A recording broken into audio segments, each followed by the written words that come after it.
أعوذ بالله من الشيطان الرجيم. يا أيها الذين آمنوا اتقوا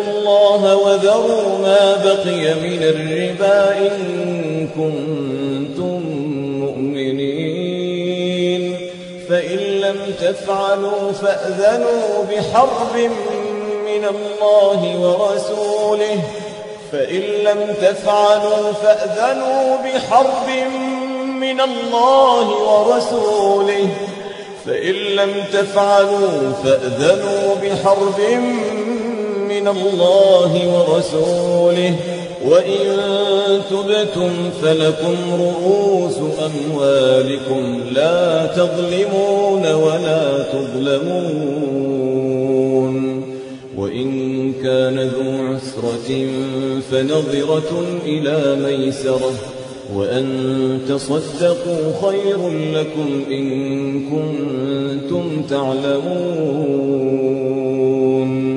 واتقوا يوما ترجعون فيه إلى الله واتقوا يوما ترجعون فيه إلى الله واتقوا يوما ترجعون فيه إلى الله ثم توفى كل نفس ما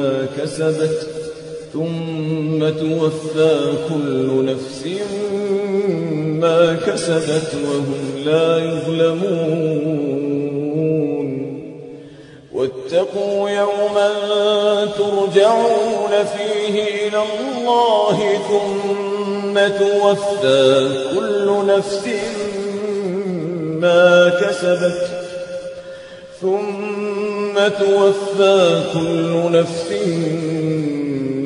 كسبت وهم لا يظلمون. قدمت لكم هذه التلاوة من موقع tvquran.com.